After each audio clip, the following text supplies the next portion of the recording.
Hello again, everyone. And before we get started, I'd just like to make sure that you're able to see the slides. Yes. Okay, and if I play them like this, Yes. everyone can still see them, no problem? Yes, that's fine. Okay, good. Thanks for confirming. And by my clock, it's 9 a.m. here in Stockholm. So good morning or good afternoon from Stockholm, and it should be 1500 hours, 3 p.m. in Taiwan, correct? We're Yes. all in the right place at the end of a long Monday, I'm sure. Sonia or other administrators, is there anything that you'd like to say before we get started? No, not really. Yeah, I think the floor is yours. Yeah, thank you. Okay, great. Then we'll get straight to it. So welcome everyone to this second lecture in the series, in the How-To series, brought to us by the U.S. State Department's English Language Programs and National Taiwan Normal University and the American Institute in Taiwan. This second lecture in the How-To series focuses on considerations and challenges in EMI, how to factor in considerations and challenges in EMI.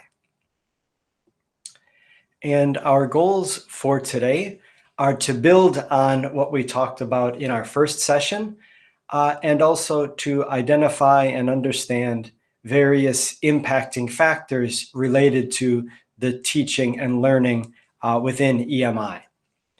And we can also start to think about possible pedagogic adjustments that we can make. And if you remember from our first session together, I tried to emphasize the fact that teaching our content in English is or should be different in some ways than teaching our content in a shared first language that we might have with the students. So there are pedagogic adjustments that we should have in mind. Today, I'd like to include some focus on receptive language skills, those being reading and listening.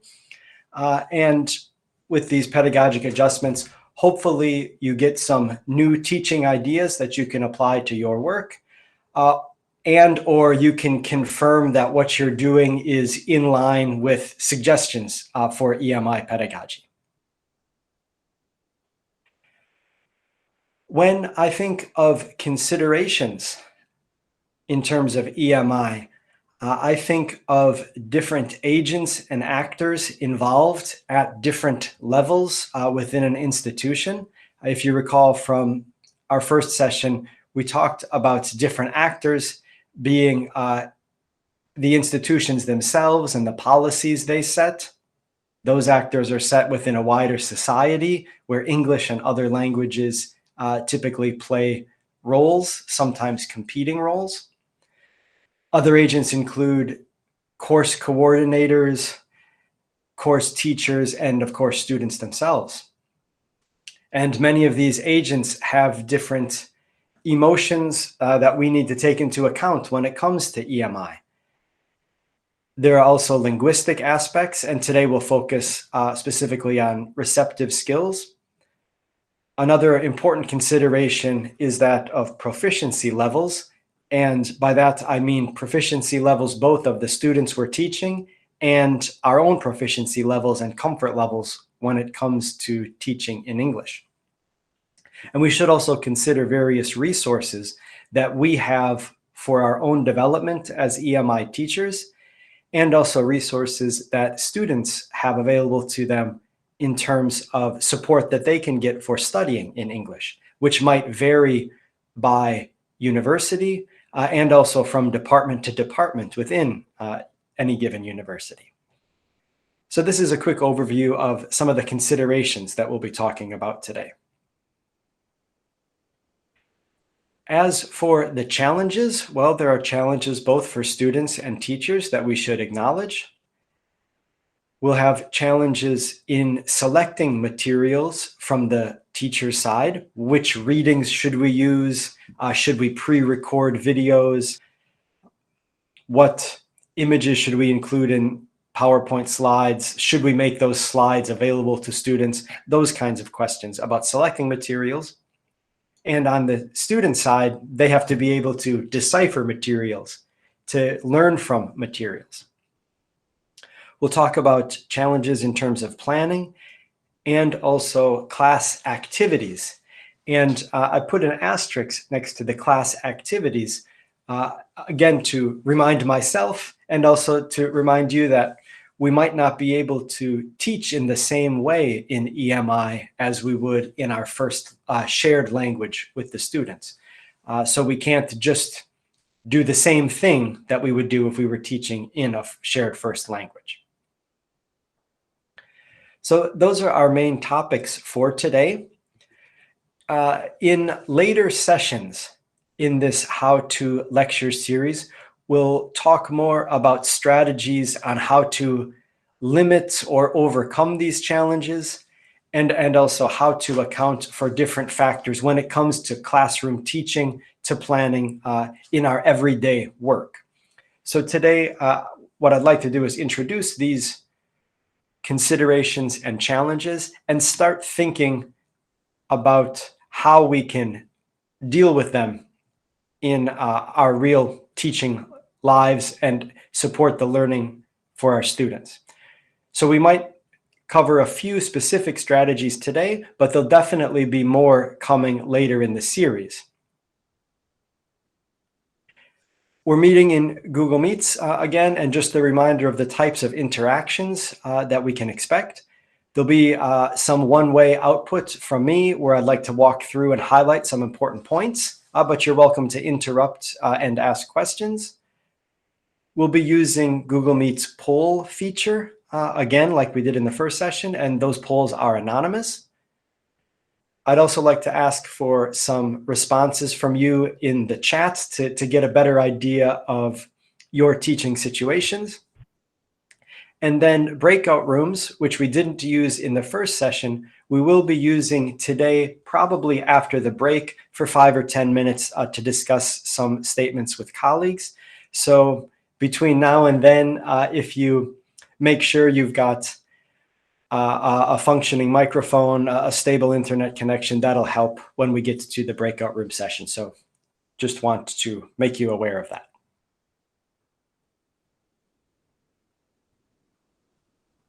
If we reflect on lecture 1 and what happened during that lecture, we might take the opportunity to think about teaching style or potential EMI teaching strategies that you may have encountered in lecture 1. That in the back of my mind, I was using some techniques that I thought, these might be useful for this group of teachers when they are working in EMI. So I did things like checking the audience's comfort level. If you remember, we had a poll about the pace of the lecture, where you could give me some input, whether we should slow down or continue at the same pace. So we can always check audience comfort level, and having a tool like this can be very useful to do that. We used polls and the chat function to encourage some participation, and even some kind of passive participation in a poll helps the speaker or the teacher know that the audience is still engaged. If we were in person, maybe that would be raising a hand or holding up a number 1, 2, or 3, something like that, to make sure that we make an effort to hold the audience's attention. I hope I was successful in lecture 1 and continue to be. Let's hope. Those polls and chats can also reduce anxiety. When we think of EMI and especially spoken participation in front of a group where a student might be worried about their accent, pronunciation. Maybe they don't know the words they want to use. They're not 100% confident. Well, a poll, a chat, some kind of physical response could help reduce anxiety, but maintain engagement with the audience. I tried to make explicit connections between different pieces of information. So I might say something about the future in terms of the upcoming content, or refer to previously covered content. But I try to make an effort to make explicit connections between pieces of information. And I would encourage you to do that in your teaching as well. As the more signals we can send to EMI students, the better, about these connections that might seem obvious to us as content experts, but would definitely support students by reminding them, showing them how some piece of information is connected to others in the course, or how some material being covered relates to other materials. And then finally, I would encourage the use of general and local examples. So in lecture 1, we talked about some international points related to EMI, some related to EMI in Asia, and then also to Taiwan specifically. So I tried to practice what I preach, and hopefully you notice those things. And as we continue with the lecture series, you might be attuned to these kind of things. Is that a technique that I could use in my own teaching?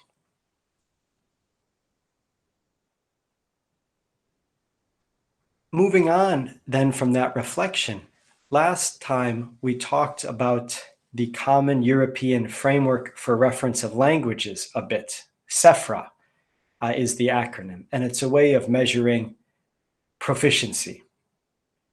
There are 6 overall proficiency bands that you can see on the screen, starting from A1, which it represents a very basic level of communicative ability in the target language, up to C2, where it's a native level, near native level, highly proficient user. And if I recall from lecture 1, some but not all were familiar with this CEFR idea.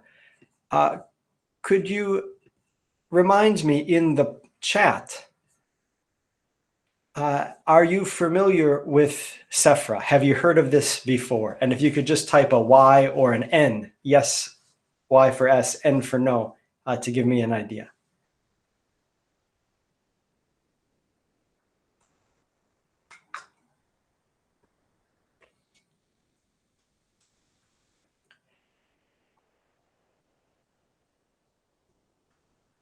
Okay. Thanks very much. That's right. It's coming back to me now. If I remember, it was something like roughly 60% of our group is familiar with it, 40% less familiar. Okay.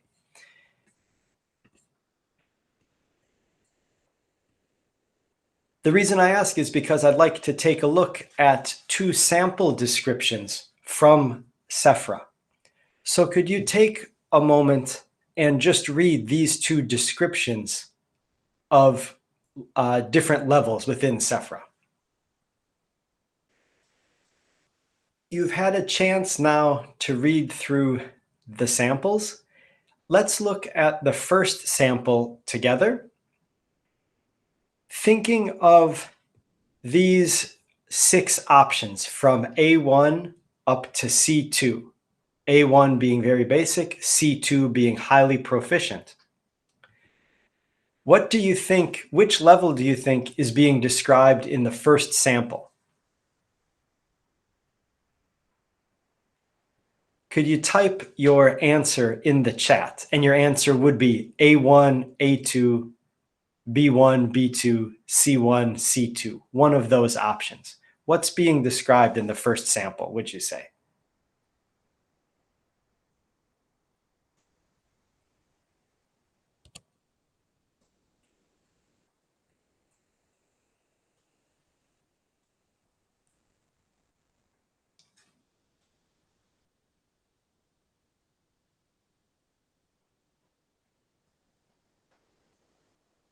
So it looks like we've got a bit of a range, a few B1s, some B2s, some C1s, somewhere there. I see a hand raised. If you've got a question, you're welcome to.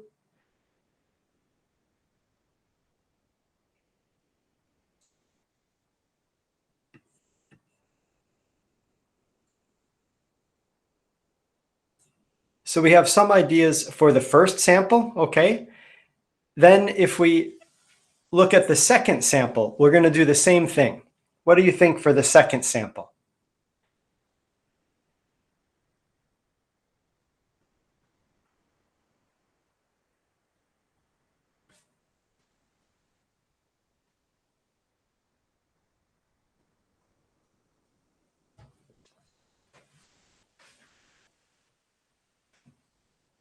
And again, I'll ask you to type your answers in the chat for the second sample.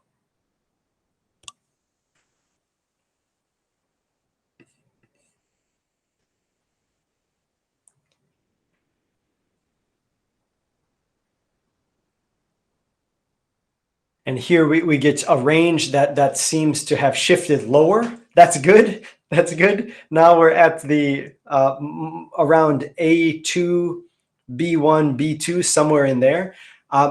My guess is that your response for the first sample was higher and your response for the second sample is lower based on those descriptions.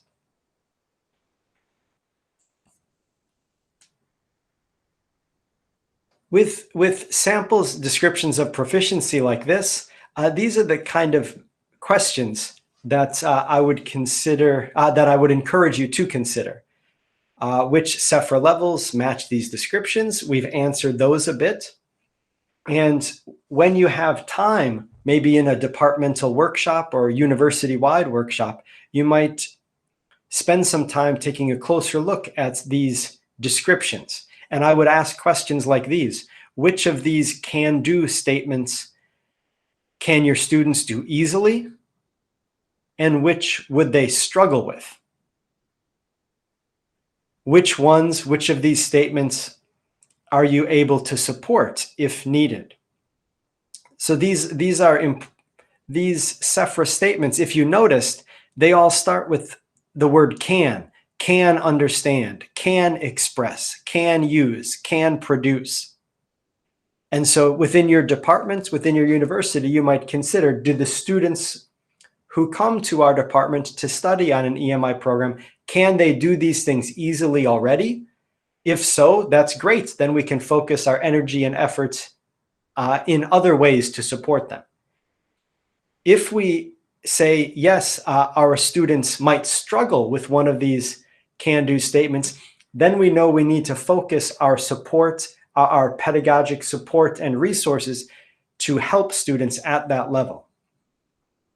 So the idea here is that we need to understand where our students are at. Now, I asked you to put in your responses here, where you think these samples are ranked. You notice that I haven't mentioned the answers yet, and that's like an implicit audience attention holding idea that you did this activity. Hopefully you're turned on to, okay, well, what's the answer, Joe? I gave you my idea. What's the answer? And so I've tried to hold your attention for a bit before revealing the answer. Maybe that's a tip that you could take to your own teaching as well. So let's see what CEFR says in relation to your answers. Sample number 1, the first sample, is at the C1 CEFR level. And I would say these students who can do all of these things are what we hope we work with. On paper, students entering university level at this, who are at C1, that would be great because they can handle the academic reading, writing, discussion expectations and the reading expectations as well. So we would hope we work with C1 learners. The second sample is a B1 description. They can understand main points that they regularly encounter. And that's a really key phrase, that regularly encounter. They can understand those. But much of our content that we teach in our disciplines is outside of that regular encounter, right? It's new information, new concepts, new terms, new ideas. So that if we're working with students around a B1 level, we will definitely need to find ways to support them. We don't have time in our lecture series to go into a lot of detail with the CEFR, but hopefully I've given you some ideas that you might take back to your departments to share with colleagues to make sure that you understand the proficiency level of the incoming students and also the specific areas that you might need to provide some support for. And by the end of our lecture series, hopefully you have some practical ideas on how to support these different skills, the receptive and the productive. So far, we've focused a lot on proficiency. I've mentioned proficiency quite a lot, but there's also a very human element to education. And we want to make sure that teachers and students are comfortable so that they can have good learning experiences. I would want to make sure we can reduce anxiety.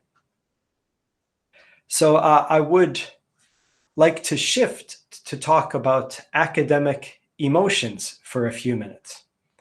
Academic emotions are two words that don't always go together.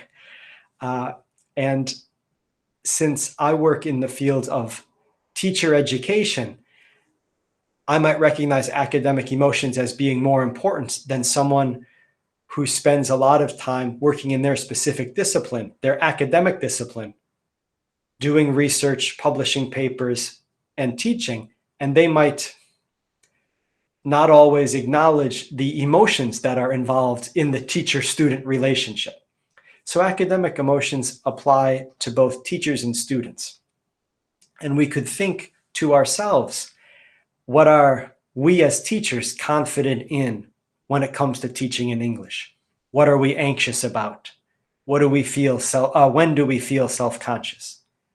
And also acknowledge that students might have different areas that they're confident in and also anxious about when it comes to studying in EMI. So at this point, I'd like to get your inputs related to a few statements on academic emotions and teacher-student well-being. So I'm going to share some polls. Now, I've just launched one poll with the statement, I'm excited. I being you. This is for your opinion. I'm excited about EMI teaching. And there are a few different choices.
We'll take just another 10 seconds.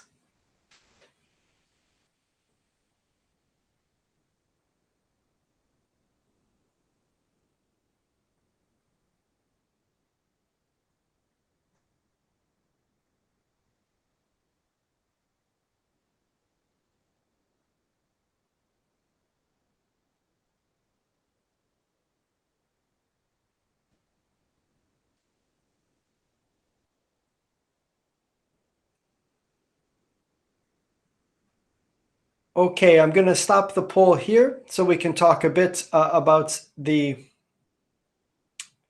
results. And can I just check that you can see the results yourself? Could you just let me know with a thumbs up?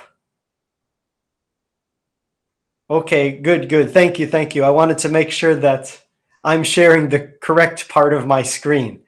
Great. So we can see, I'd say there are two very positive things about these poll results. One, no one picked the very strong answer that not at all, I'm not excited, I don't want to do this. And also, no one picked the it doesn't really matter to me. So that implicitly tells us that, yes, it matters, it makes a difference. I understand that I'm going to be teaching my content, my discipline, my subject in English, and that means something, that matters. It's not just a sudden switch of the language, but it's more considered than that.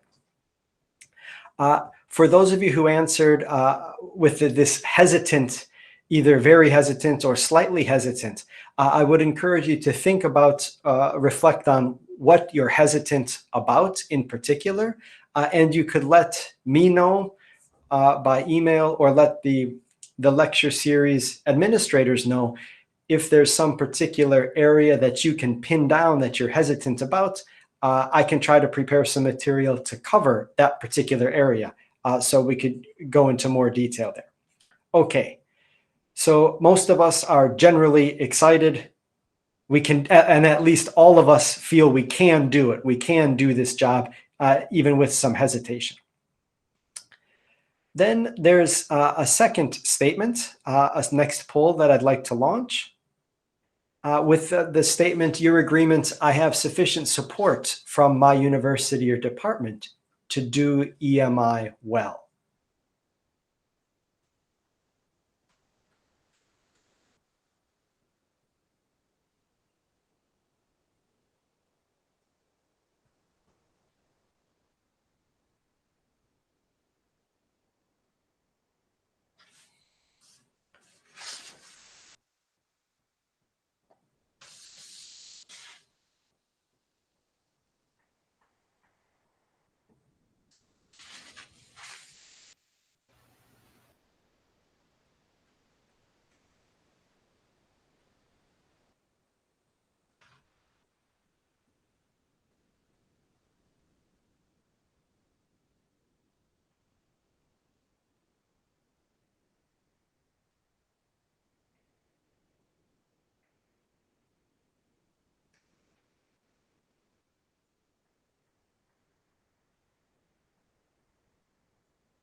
Let's take just 10 more seconds.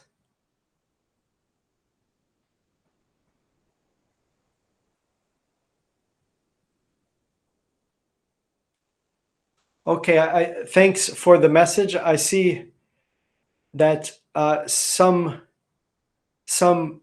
audience members might not be able to see where to vote, and another response has come up in the chats about where to answer when it comes to the poll. Thanks for letting us know. That's important. So there is a triangle, square, and circle button next to the chat function. It is called activities. You can click on it, and there is posts, breakout rooms, live streaming, and post. So click on it where you can see the responses and options. Thank you. I learned something today about how Google Meets works because I actually haven't been on the answering end of the poll.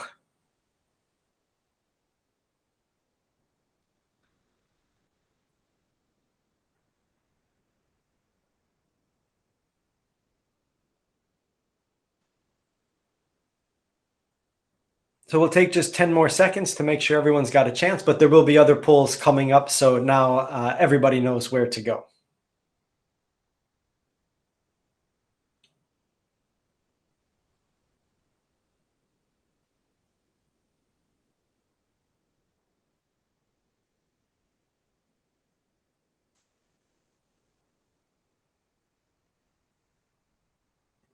So I'll end the poll now, and we can see that some are getting the support they need, feel they're getting the support they need.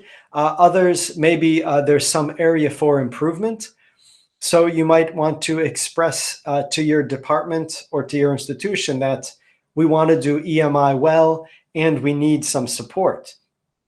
I can think of workshop type activities covering topics like CEFR and our student population, about how to form course descriptions so that English is emphasized and expressed in the tone that the department wants, support for assessing in EMI. Those kind of topics would definitely be relevant, especially to those who say we don't really have support, or we have support to some extent, but we could build on it. Then the last poll I'd like to look at right now relates to the students, not to us as teachers, but let's think about the students. Students at my university or department look forward to studying via EMI. If you could read the students' minds in general, what would you think?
We'll close the poll in just 10 more seconds.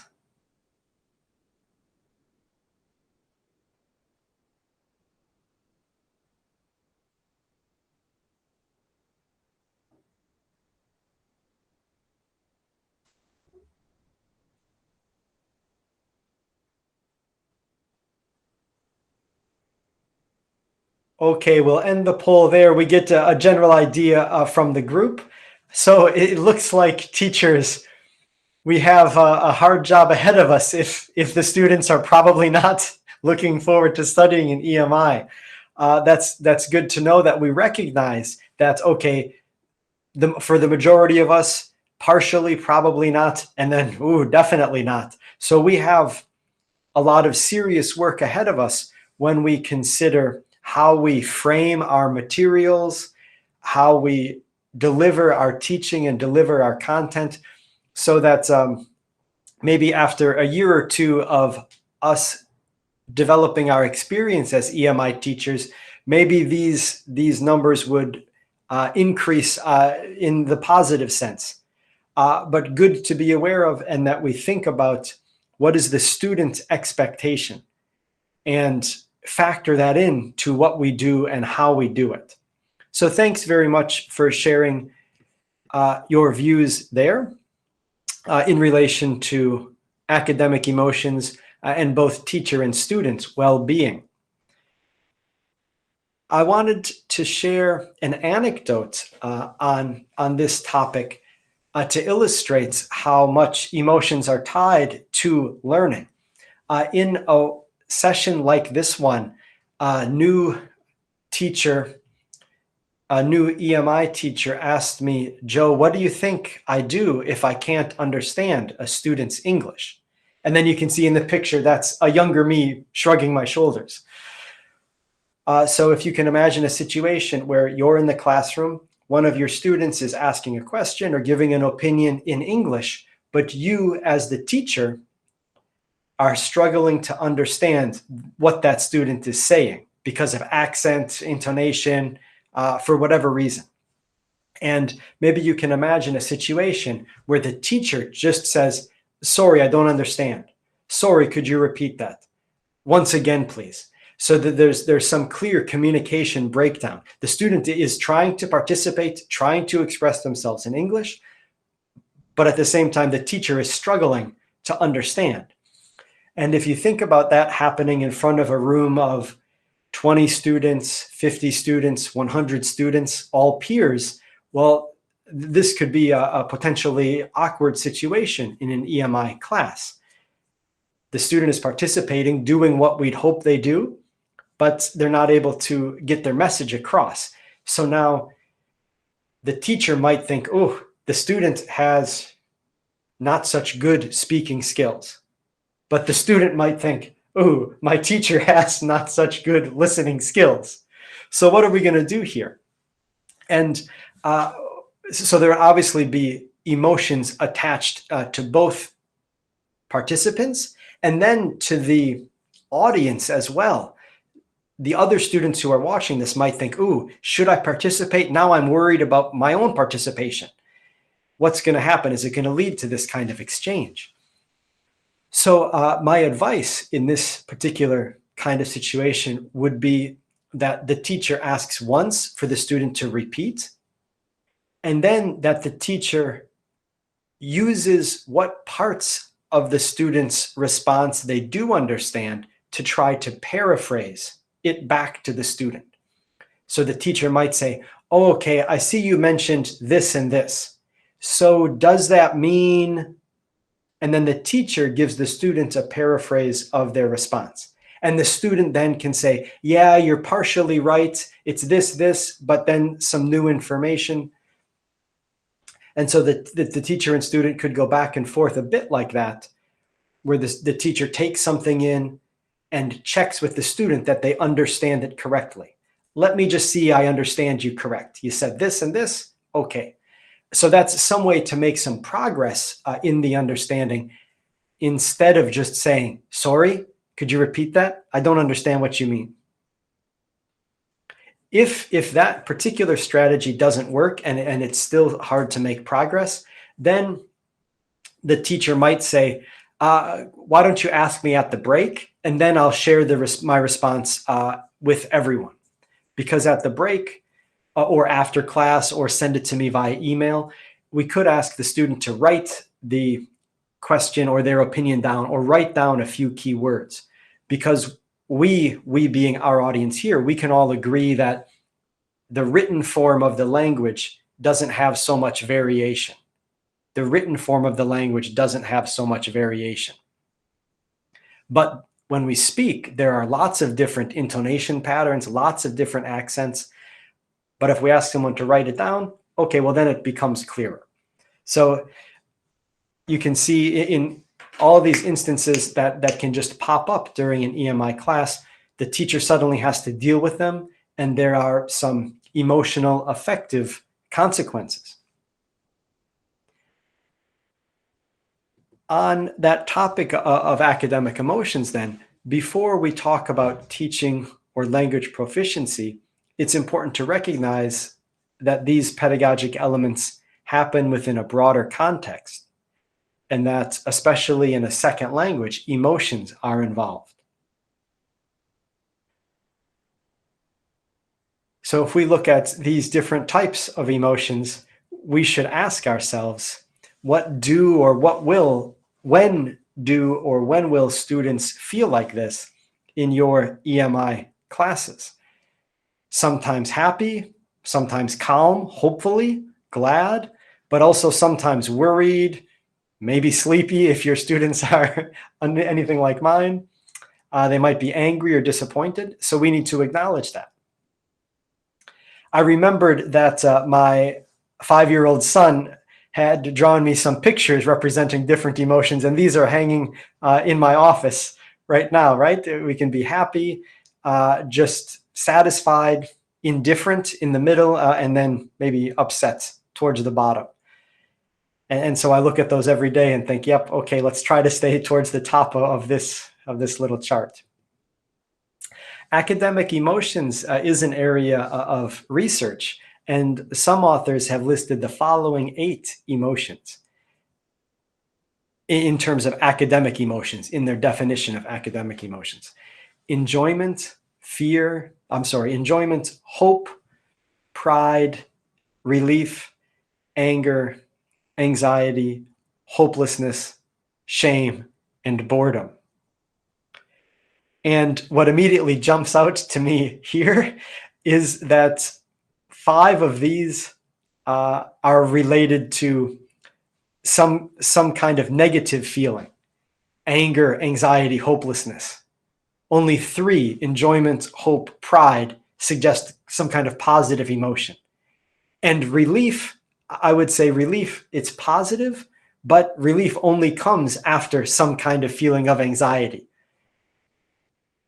So we should think about the fact that we're asking students to learn through a second language, and we're asking to teach through a second language, and these emotions can be amplified. So we need to try to limit the negative and highlight the positive in EMI.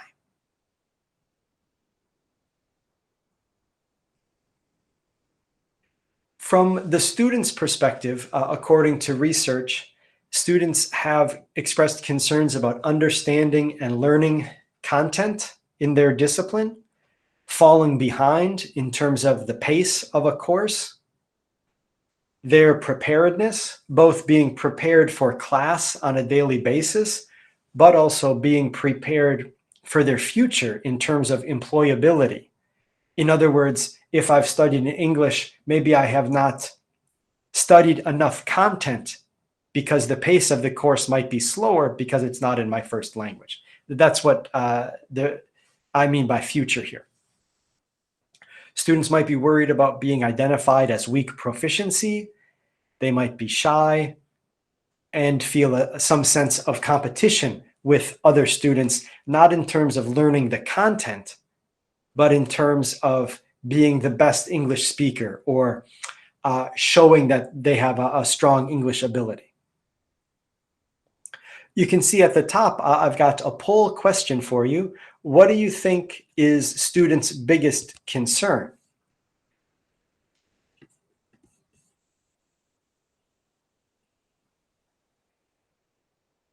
So here we've got a poll question that you should be able to see. Which of the following do you think students at your university, in your subject, in your department, are most concerned about when it comes to EMI?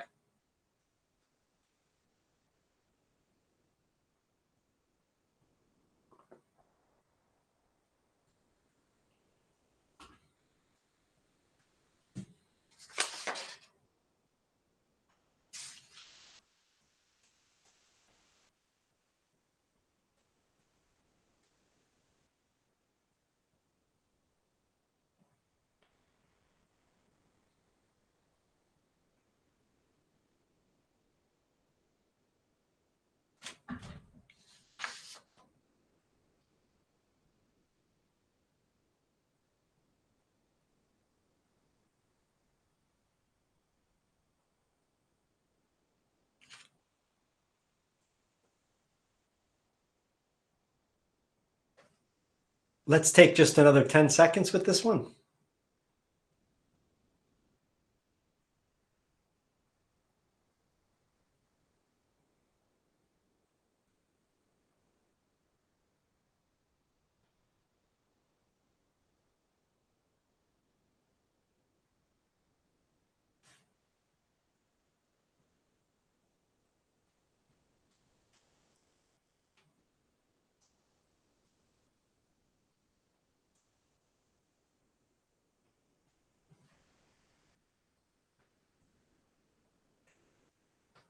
All right, we'll end the poll here.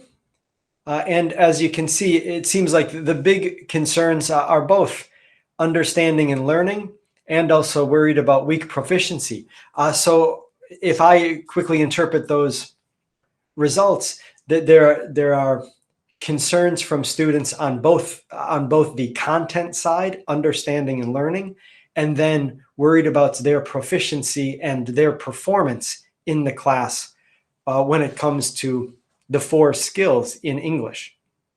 So kind of a split in terms of our job as EMI teachers. We're going to need to factor in these student concerns. And in fact, you might use the same kind of poll when you meet a new group of students on an EMI course to find out how they feel about studying in English, understand the concerns specific to that student group, and then you could make some pedagogic adjustments to the pace of the course, how you share the materials, the language options when it comes to lecturing in class and class interaction and so on. So thanks very much for your responses there. Because the student perspective is certainly one that we can't overlook. And based on the student perspective, we teachers should consider English proficiency levels. We should think about other languages that we might have in common with the students, or languages that students know that we as teachers don't, because the students likely have multilingual competence that we could use to our benefit and theirs through techniques like translanguaging. We have to think about the student's general educational background. And so we should have some idea of their background in terms of secondary or high school, and in terms of their content knowledge about our discipline, and also their English proficiency. We can think of their openness to different learning strategies, and also psychological factors like motivation, ambiguity tolerance, and so on.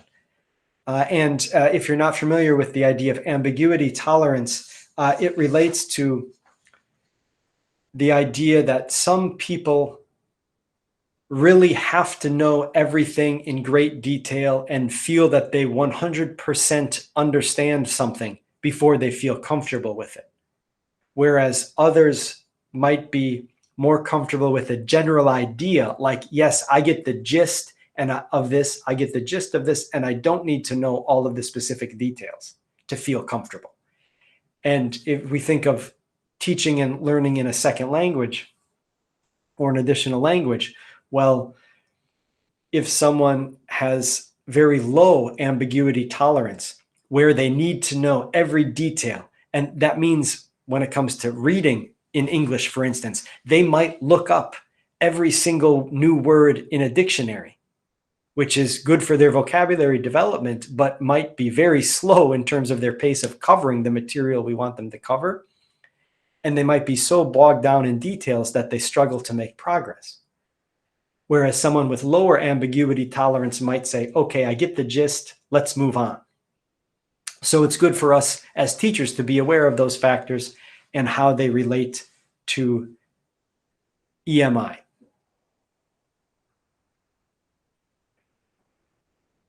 When we think about academic emotions and EMI, I'd certainly encourage you to ensure a supportive classroom, and that can mean making sure that we praise and reward participation. Even in relation to that anecdote that I gave earlier, the student is trying to participate, and that's what we would hope for. So we don't want to turn off students from participating. We want to be prepared to make progress and ensure that participation is a positive experience for students. And we also talked about ways of using something like a poll or a chat or a physical response as counting towards participation. We can make sure to set realistic expectations for English use. In other words, we don't need to have native user expectations. Native users make plenty of mistakes in spoken and written English. Native users misunderstand things. So we can set realistic expectations. We're not talking about perfection on either the teaching or the learning side of things. Make sure that we're supportive with any language-related feedback that we might give. So we could use recasts or rephrase something a student says. Help out with word searches. In other words, if the student can't seem to think of the word in English, but we as the teacher know it, we can provide that word to the students. And we can focus on contributions of students, not on language errors. So we should not feel like it's our job to correct the students' English use to a great extent. I would say we want to give support to make sure that student contributions are understandable, but they don't have to be perfect. We would want to focus on comprehensibility. And since, in fact, most of the interactions in English around the world happen between two non-native English users, we're only focused on meaning, not on, for instance, perfect grammar use or something like that.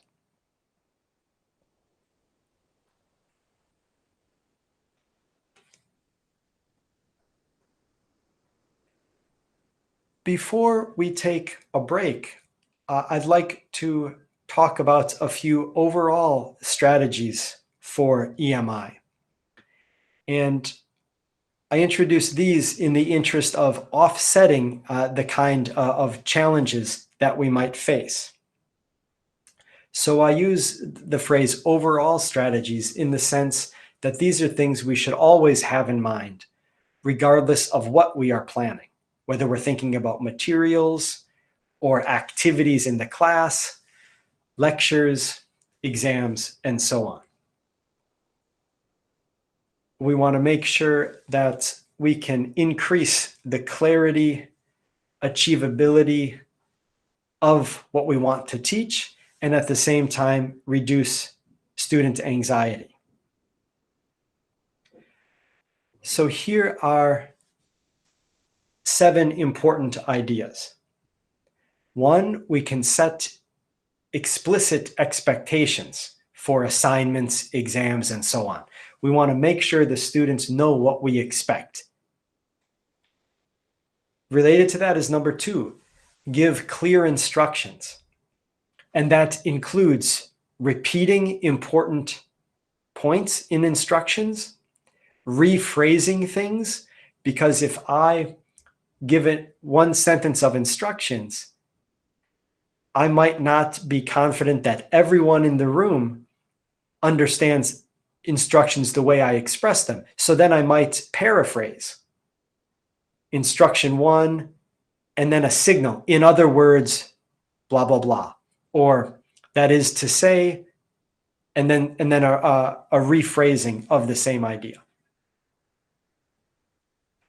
Point number 3 is to make careful language choices, something that I'll build on after the break when we talk about our teachers' spoken outputs.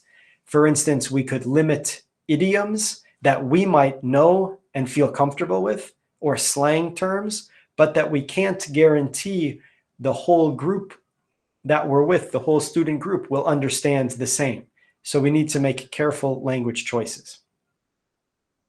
We can highlight key information. In speaking, we do that through intonation and stress. In writing, we can do that, for example, between bold font, italics, highlighting, and so on. Point number 5 relates to getting information about students' linguistic and educational backgrounds. And if our students are coming up through the typical Taiwanese educational system, I imagine that you have lots of information and reliable expectations based on the student's previous background. When it comes to evaluation, examination. We can provide rubrics for evaluation so students know what they should focus on. And in lecture 4 of our series, we'll be talking specifically about assessment, so that point will come back again. And finally here, point number 7, translanguaging for specific purposes. And by translanguaging, I mean switching between English and the shared first language that you might have with students. So you might have certain patterns where most of the teaching is done in English, but then there's a summary in the first language. Or maybe if you're introducing important terms, you might provide the first language translation for students of these terms so they know what's expected. And so that there's no ambiguity. I suppose that's translanguaging. To put it another way, translanguaging can help reduce the ambiguity tolerance, because instead of a student trying to figure out this fuzzy, what might feel like a fuzzy explanation to them in English, suddenly when you give a translation, there's no more ambiguity. I know exactly what the teacher was referring to.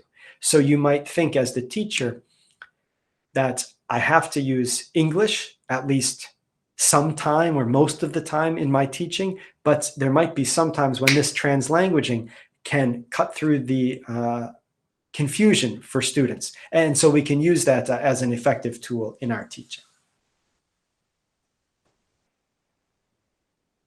Before we take a break, I'd like to look at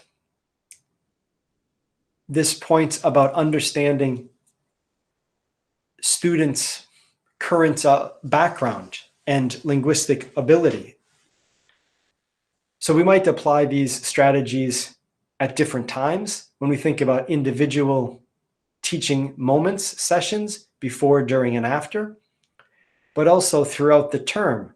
Early on in the term, we want to develop positive rapport with our students. But then in the middle, towards the end of the course, well, then we might focus more on the content itself. Early on in a course, like in a first meeting, we might think about an initial needs analysis to understand where our students are at in terms of the content knowledge and their language ability. So here's a sample needs analysis activity. We could set a sample text in our respective discipline for students to read, and the students have to write a summary. That summary could be written in English or the first language. And then we as teachers can review these summaries for understanding of student comprehension. Did they understand what they were supposed to read? Subject-specific vocabulary. Are they able to use the terminology in my discipline in English? Then more linguistic-related things like grammatical ability. Do their sentences make sense? Is there some clear organization of their text? So this could be something we do on the first day or even prior to the first day of a course to get some idea of how students are going to be able to handle studying the content in English. And point number 4 here says that there are a variety of ways we could do this with the text accessible or not. So like they could read and then have to remember and summarize, or they could have the text in front of them while they write their summary, with notes or without notes. So there are ways to make it more challenging or more or easier depending on what you think that the students might feel comfortable with. So that's a way to understand your student group, any particular student group, in terms of both content knowledge and ability to work with academic English.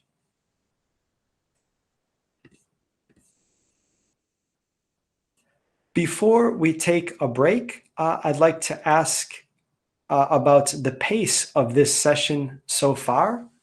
So if you could take a look at this final poll before we take a break. How is the pace of the lecture so far?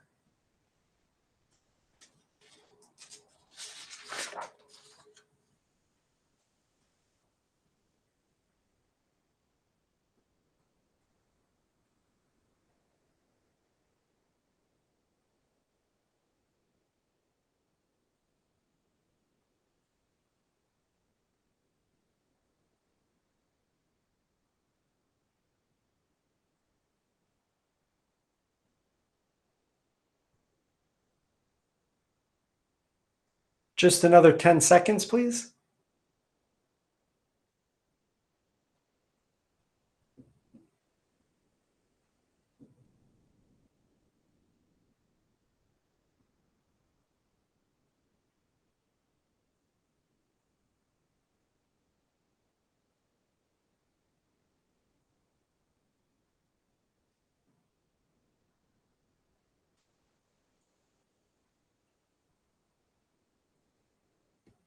Okay, thanks very much for that input.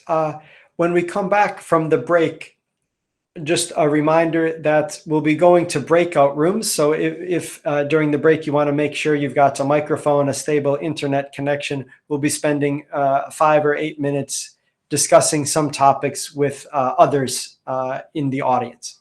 Okay, so we'll start with a few considerations from my side, but as I mentioned, we'll also be using the breakout rooms soon.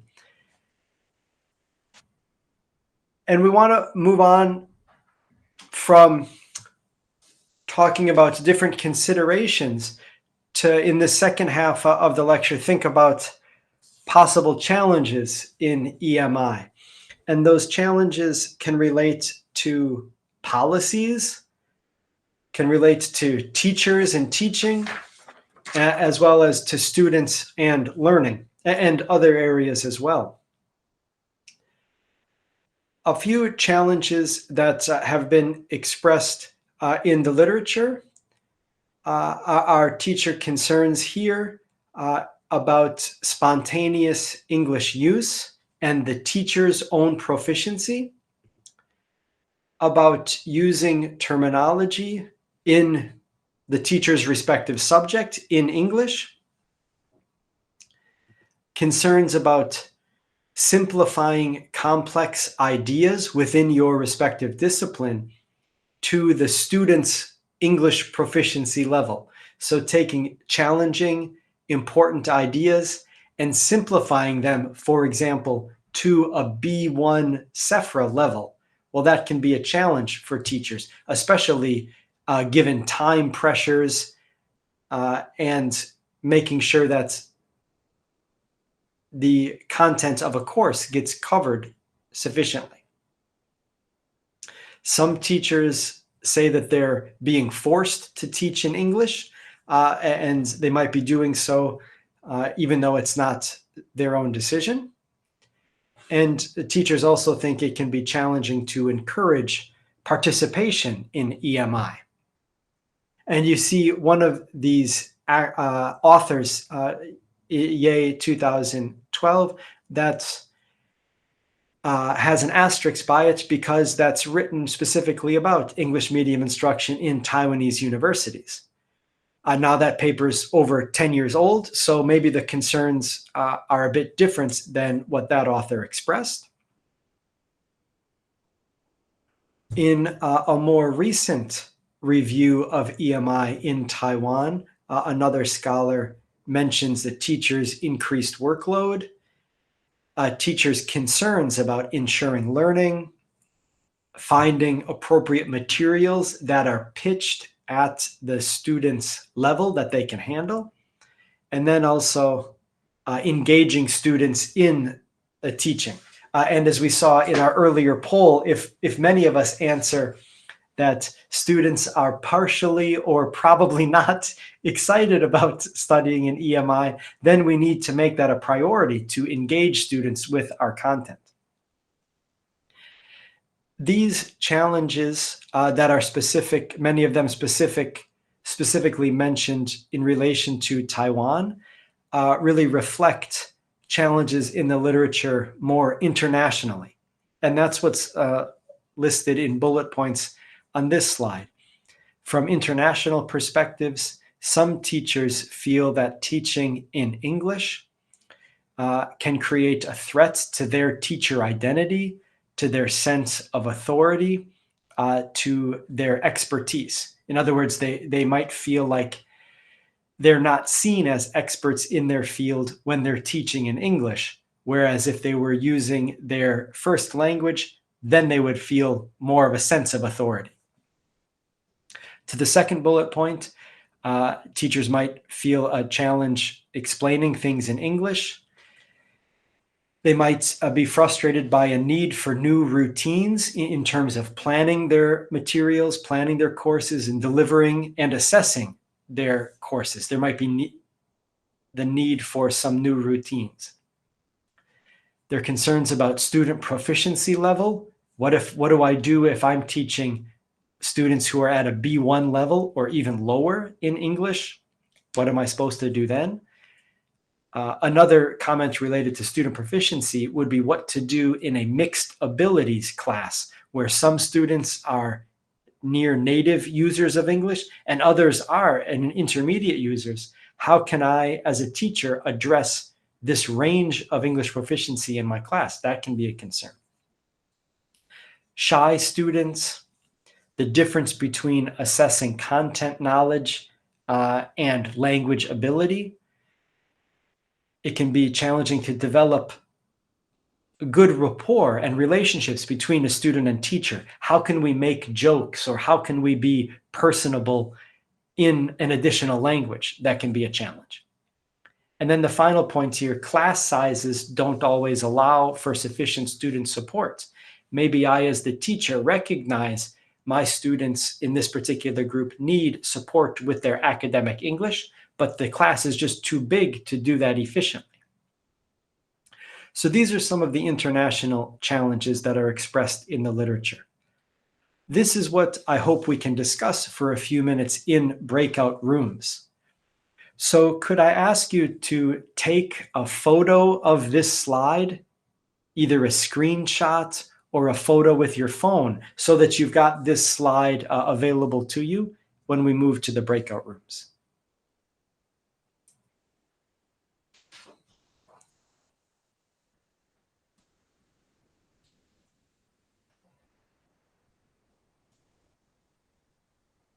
When we are in the breakout rooms, I'd ask that we follow this simple procedure.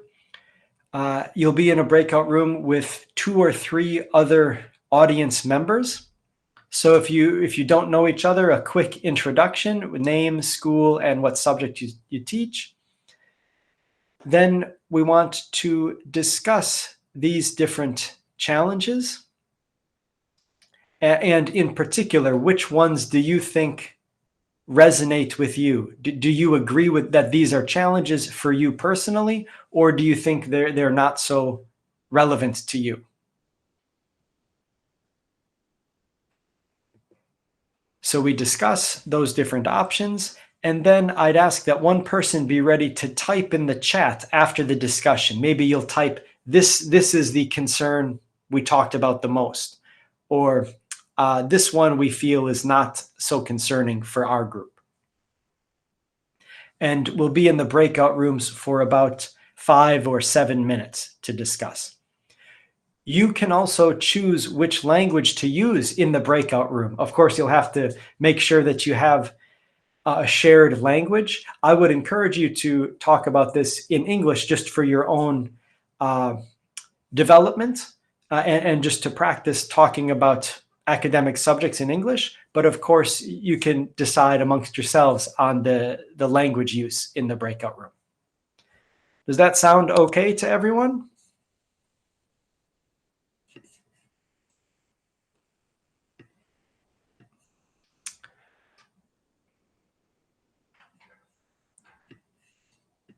Okay, then we're going to open the breakout rooms. Some groups of 3 and 4 teachers. So we'll open the rooms now and we'll see you in about 5 or 7 minutes.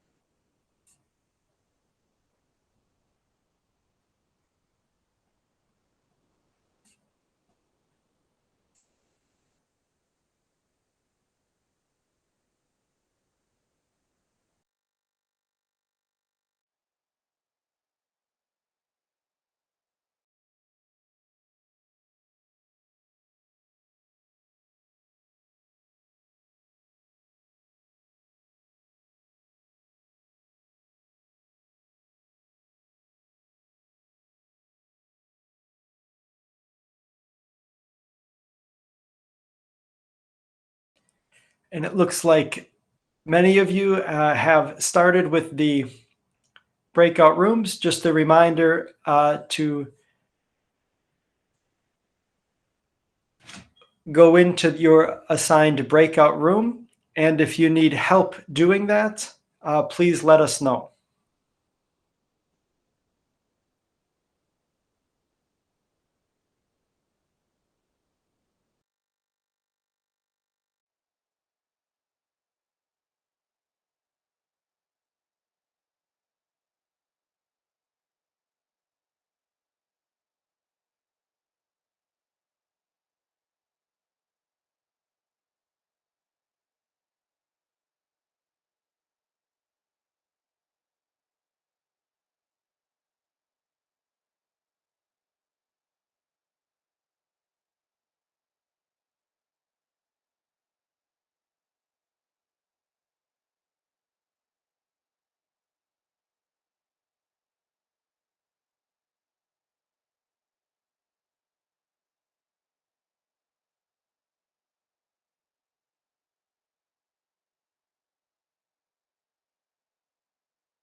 To your question, Robert, there should be 2 or 3 people in a group.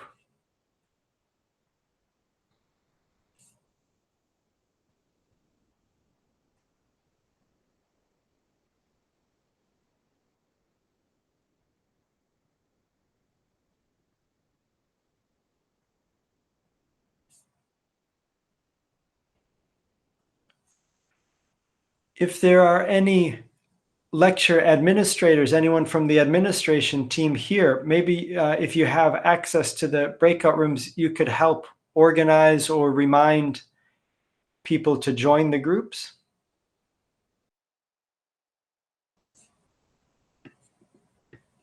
Okay, it looks like we're starting to come back from the breakout rooms. And hopefully you had a chance to discuss these different challenges that come up in the literature on EMI teacher research. And I'm very interested to see what you and your partner or partners talked about, or if the breakout room didn't work out exactly as we might hope. Hopefully you were able to reflect on these in terms of your own experience, your own views. So could I ask one person from each of the groups to type in the chat which of these challenges from the literature do you think is the most pressing for you as a teacher?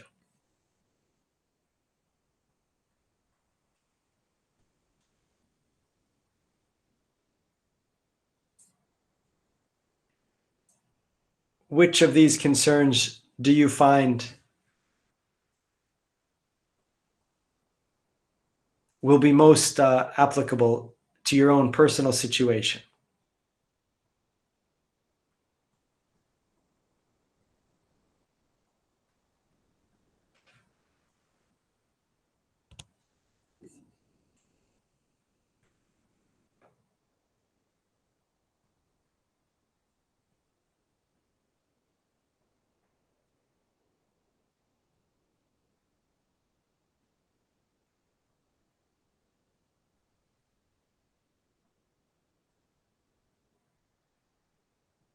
For those of you who have typed that the large class size is a concern, could you provide a number of what you mean by large classes? Is it 50 students? Is it 150? That would give me some idea of what might be relevant, specifically relevant coming up.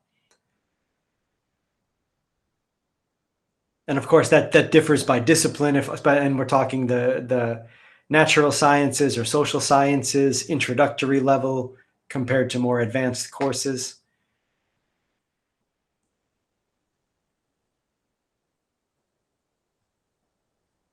It's interesting to read through the chat because it seems like Each of these challenges has been mentioned at least once, with class size, teacher-student relationship, low proficiency being the main ones that are mentioned the most often. Okay, thanks very much for your input there. Related to some of these things, like how to work with shy students, that's something that we'll talk about in our next lecture, specifically about some strategies for increasing participation, for lowering student anxiety, that kind of thing. But we will also touch on those as we move on today, talking about what we can do to improve the student experience on EMI, and at the same time helping to establish good relationships and show the students that we acknowledge that they're studying in an additional language, that we don't just take for granted that their English abilities are all at the C1 or C2 level.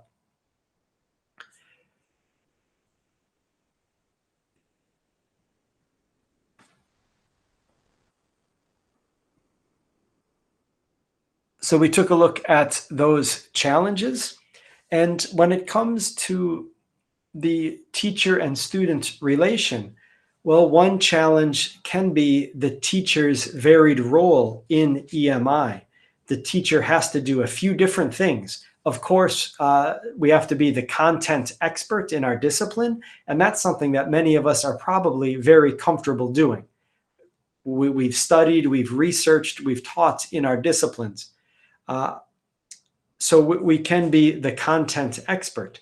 But when it comes to EMI, we have other roles like language support, depending on the university or the department's policies.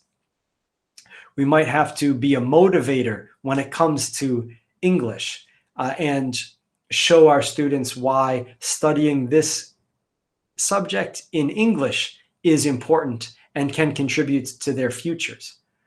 We as EMI teachers also might need to be role models for students to give them an image of how someone can interact with the subject content in English. So there are these different roles that come up, and we may or may not be comfortable with these different roles. And we might need to challenge ourselves to become more comfortable or adopt different roles in EMI than we would if we were teaching in our first language, in our shared first language, where then we're the content expert, period. The content expert is all we need to be. But as EMI teachers, our roles can certainly vary.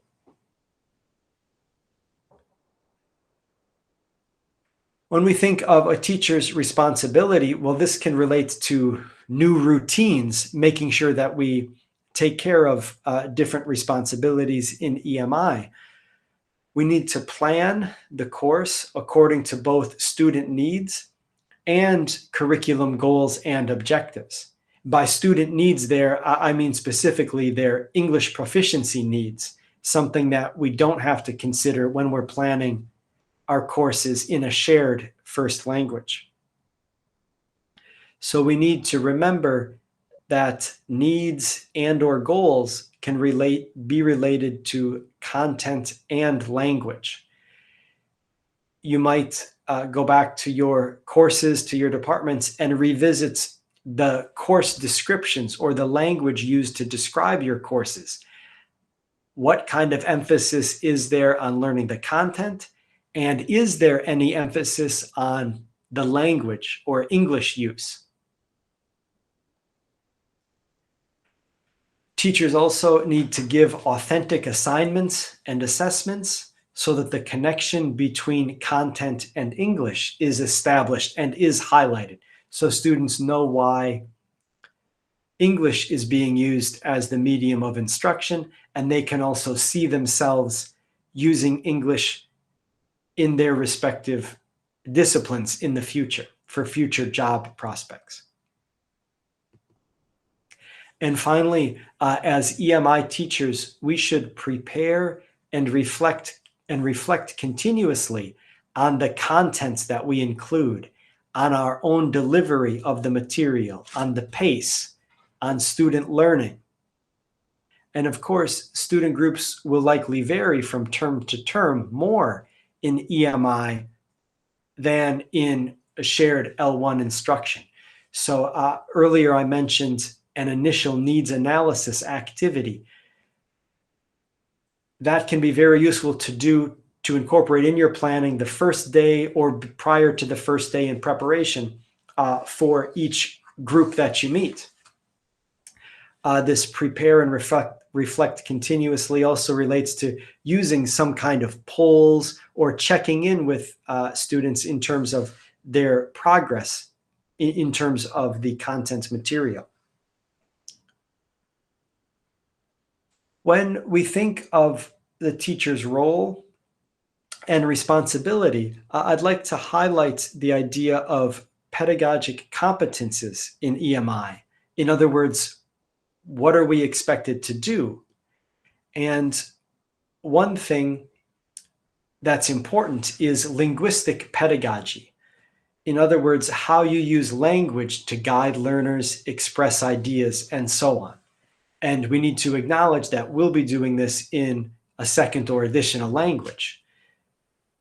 Points related to linguistic pedagogy are how you choose words and expressions, how you express yourself in different situations, word stress, rhythm, pitch, intonation that can convey meaning, like highlighting, emphasizing, and also our attitude towards the subject content.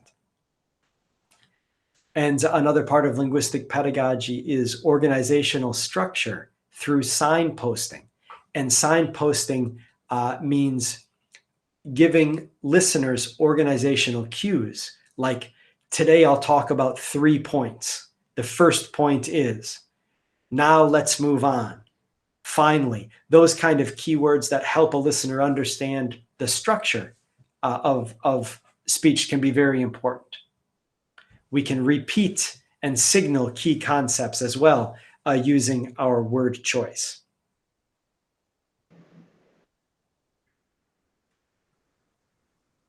In the Swiss EMI context, one author has described a list of things that teachers should think about when they're teaching. Phonological control in terms of the sounds of the language, moment-to-moment student comprehension. So do we check that students understand so that we can move on to the next point? Make sure that we create explicit content structure through the different kinds of signals that I just mentioned, through classroom management patterns and so on.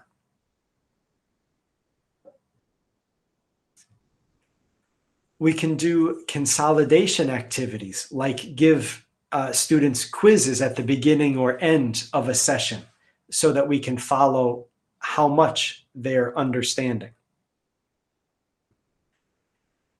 And that we make sure to create a positive classroom atmosphere to help student to student and student to teacher relations, that we make sure that there's time for interaction, pair and group discussions, comparing notes, and so on. So we as EMI teachers have to be aware of all of these different kind of aspects and make sure that we're incorporating them in our teaching.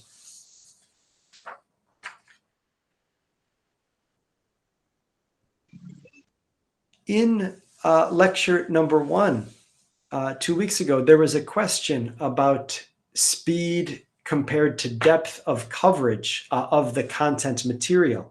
And I wanted to mention a few things about this question of speed. What's the pace of the class compared to the depth?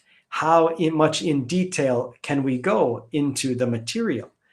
And I don't have a clear answer. Instead, I've got some things that we should be considering when we make this kind of judgment. First, we need to be aware of the student's proficiency level. So that could be through needs analysis, through our understanding of the student's background, and so on. Because if their proficiency is already advanced, well, then we could probably have both speed and depth. We could increase those. But if we know that the students are not so proficient, well, then we've got to make some adjustments in some way.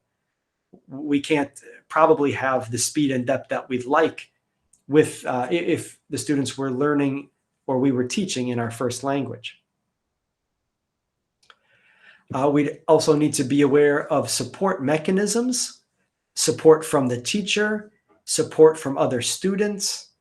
Maybe the university has a writing center, an academic writing center that can help students with their work. Is there online support?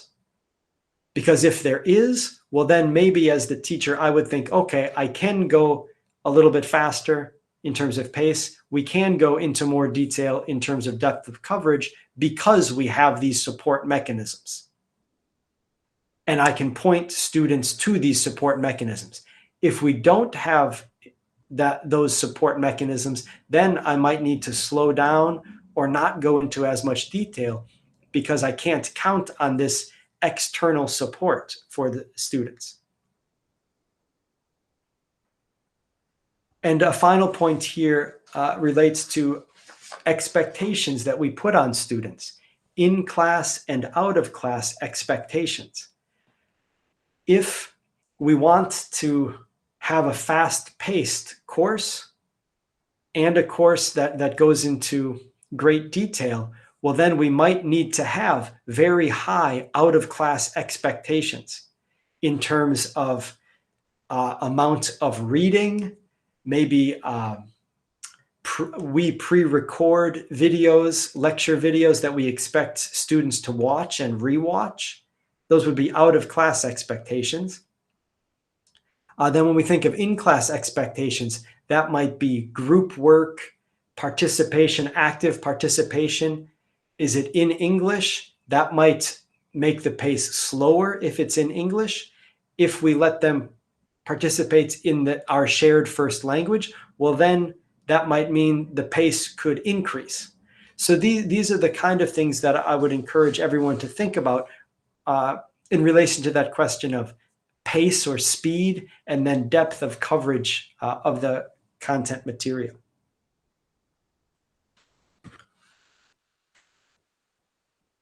At this point, I'd like to shift away from the teacher's role and teacher decisions on their own to focus on showing consideration for receptive challenges that students face. So now we're thinking from the student perspective, what challenges do they have in terms of receptive skills? And then what can we do as teachers to start to offset those challenges? And you see the notes on the screen here. We'll focus more on production in our third lecture. So today, really a focus on receptive skills. And a key consideration in terms of receptive skills should be making sure that students can identify important disciplinary information. These are important ideas in our subject. We want to make sure that they are signaled for students' receptive skills. And I've got a question for you based on this statement, that reading is easier than listening. We think of those as two receptive skills, reading and listening. Reading is easier than listening. In the chat, could you type a T for true or an F for false? What do you think? Reading is easier than listening.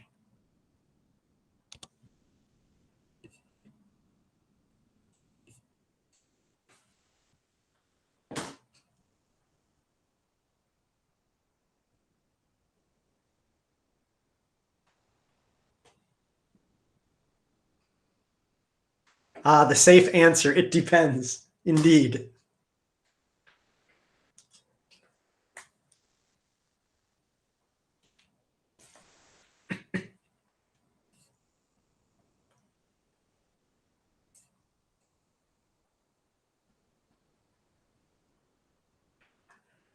A quick look through the chats. It seems like maybe 75% say true, but also some false answers there. Let's think about it for a second. If we think about reasons why, I would say that in my experience, in general, reading is easier than listening in a second language, because when reading, the reader controls the pace. The reader can go back and reread something if they need to, but it's much more difficult to re-listen unless there's a recording. In reading, we can stop, pause, look up a word in the dictionary or translation software, and then continue. In reading, there's white space in between each word, so we know where one word begins and one word ends. But when we're listening in an additional language, that can be very hard to do. Listening is also time-bound. There's some feeling of time pressure that when I hear something, I need to understand it right away. Otherwise, I lose the chance to understand it. So let's talk about these receptive skills and what we might do as teachers. We can support both of these receptive skills in different ways. So like in reading, if this were the reading text that I give to students, that I assign students to read, you can see two words stick out here in bold: reliability and validity, just in this sample text. So here, keywords are in bold to draw the reader's attention to know, this is important. And after those two keywords, reliability and validity, in parentheses, there are definitions of those keywords. So to me, this seems like quite a student-friendly text where their attention is drawn by the bold, and then they're given a definition immediately. You might think of using these strategies when you present readings to students, and that might mean that you yourself need to go in and prepare the reading like a journal article or a textbook in a pedagogic way for students to read. Here's another example that comes from a journal article. And we know that journal articles the purpose of a journal article is to communicate with the scholarly research community. In other words, researcher to researcher. But our students are not yet researchers. So sometimes asking them to read a journal article can be challenging, even though we want them to be challenged in that way. So how could we offset that non-pedagogic piece of text? Well, this is one way. Here we can see the teacher has guided students to specific locations in the text with like the Q1 and the Q2, which correspond to some reading comprehension exercise. So now the student doesn't need to spend time searching for where the answer is in the text. They can focus just on those particular points. So they know this is where I need to do some close reading. I know the answer for question 2 is here. And then they can focus their attention there. So in other words, the teacher here can annotate the text.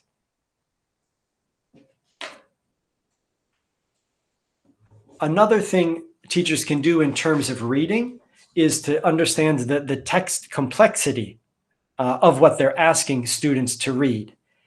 And so on the screen here, you can see a website that generates a kind of score related to the vocabulary and the sentence structure of any text. And you can see some different numbers in different reading levels. So you could find out how challenging or easy should this text be for my students, and can I make some adjustments or make some helpful summary for them. That's one website. Here's another that you see at the top. And in this website, it analyzes the text in terms of the word by word difficulty. And at the bottom left of the screen, you can see, okay, this text is appropriate for a level, a CEFR level C1. User should be able to understand this text. So that can be a helpful tool to know when and if we need to support students' reading.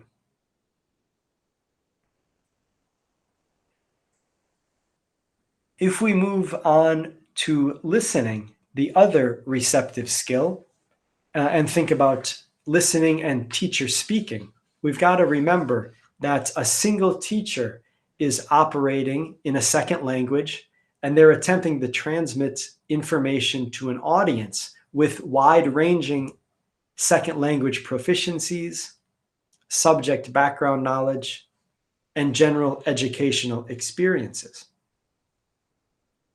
So we might ask ourselves, do students identify, recognize, and learn the content that the teacher intends for them to do? Because there are several different levels of teacher outputs. The phoneme, that's the smallest, the individual sound, words and sound clusters, and then form words and phrases and utterances. And notice I use the term utterance here on purpose, not sentences, because we don't always speak in grammatically correct sentences, but instead speaking is more utterances. We might stop in the middle and change direction in a sentence and do things like that. But we still want to communicate a main idea in an utterance. And these build up into a whole lecture. And that means that student comprehension can break down at any one of these levels. And that we as teachers also need to pay attention to each of these levels to make sure that we're facilitating student comprehension.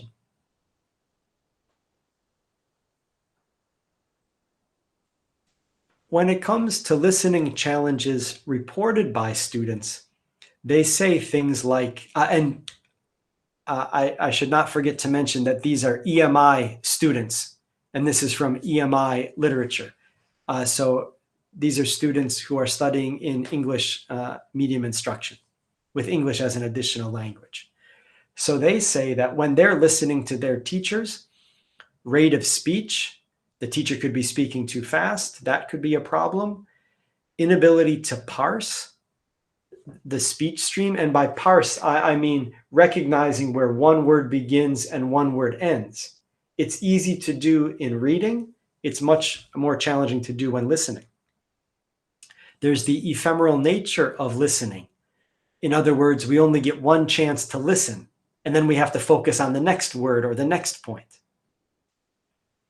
There can be problems with aoral vocabulary. In other words, that students know the word in print when they see it when reading, but they have trouble recognizing the same word in spoken English. They might not recognize the organization of a lecture or their teacher's speech because the teacher is not using clear signals. They might have trouble understanding the teacher's accent. And sometimes students are multitasking. In university, we could especially expect them to be listening and taking notes at the same time. That can be a challenge. But then if they're also monitoring their social media on their phones or flipping through pages in a textbook, all of these things combined can create a multitasking challenge. So what can we do to offset these challenges? Well, in terms of supporting lecture comprehension, we can keep monologue lecturing short and interspersed with application participation opportunities. Hopefully you've noticed that I've tried to do that in our lectures so far. And we'll revisit this kind of application, this kind of pattern. Some teacher input followed by application or participation. Use visuals to emphasize main points. And those visuals can be highlighting text, bolding, images, and the like. Provide handouts to guide student listening, like PowerPoint slide printouts or skeleton notes where students are provided some information but have to listen out for other pieces of information. That's what I mean by skeleton notes. Lists of bullet points and so on. We can make material relevant to students' lives through personal, local examples, asking for student opinions, connecting the contents to their future careers.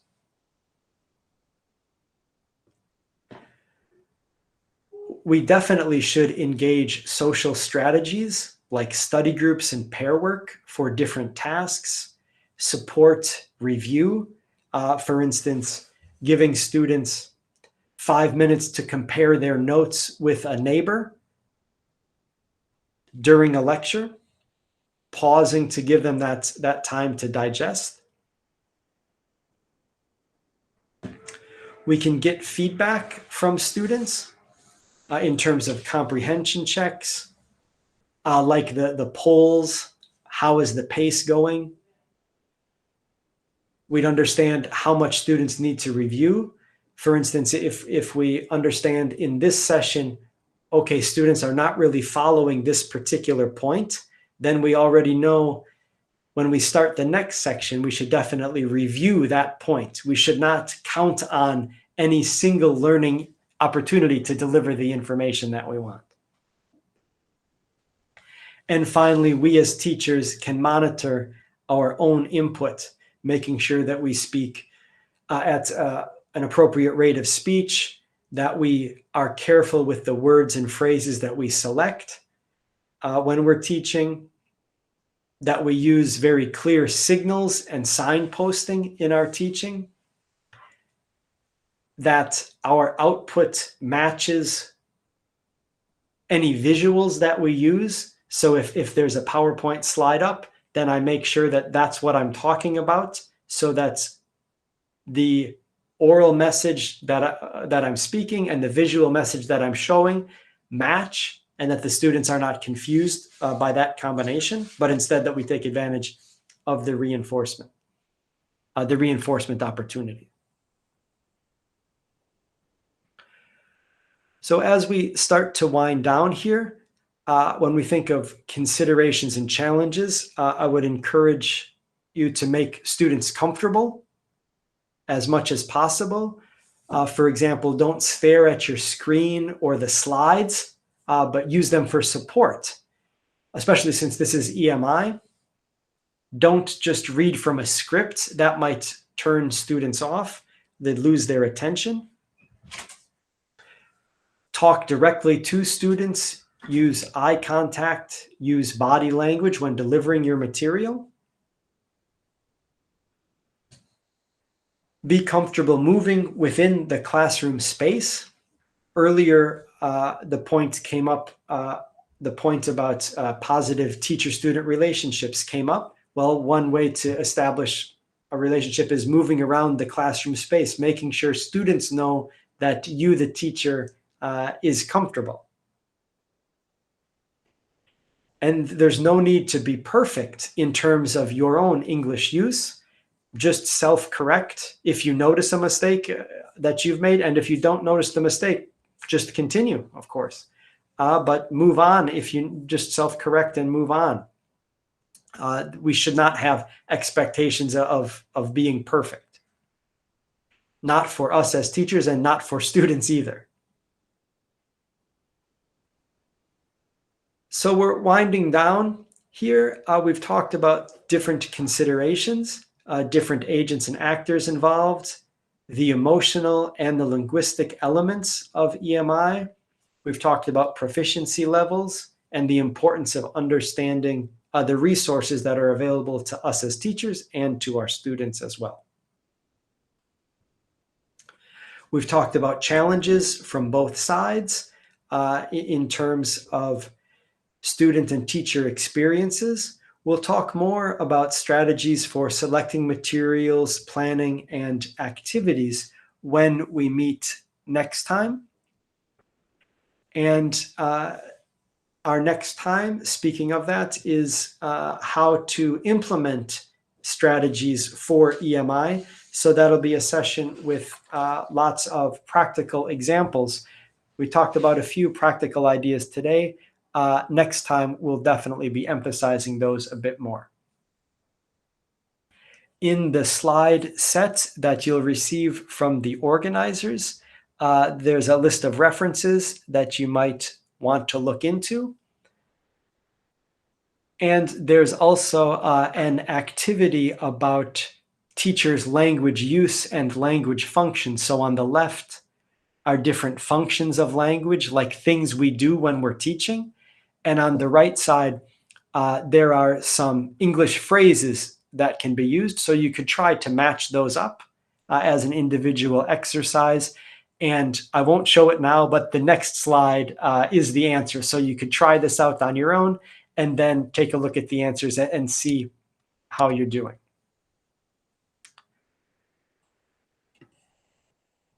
With that, I'd like to wrap up with one final poll to give us an idea of what you thought of today's session. And I realize it's towards the end of your workday. What did you think of today's session? And this will help me plan for next time.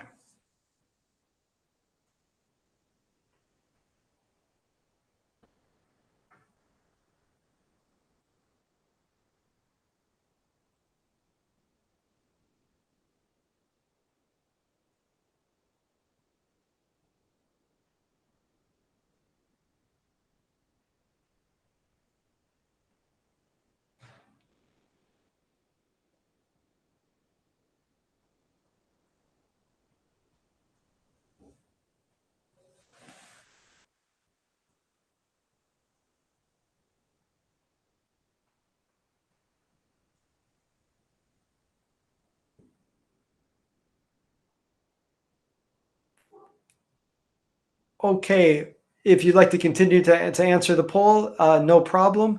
But I'll say thanks very much for your participation, your attention, your input. And I look forward to seeing you again in 2 weeks. That's when we'll talk about some very practical strategies, focusing especially on classroom teaching activities and those kind of decisions. So thanks very much, everyone. We'll sign off for now, and you should receive the slides from the session administrators in the near future. Thank you. Thank you very much, Dr. Joe. Thank you. Thank you. Thank you. Bye-bye, everyone. Bye. Bye. Thank you very much.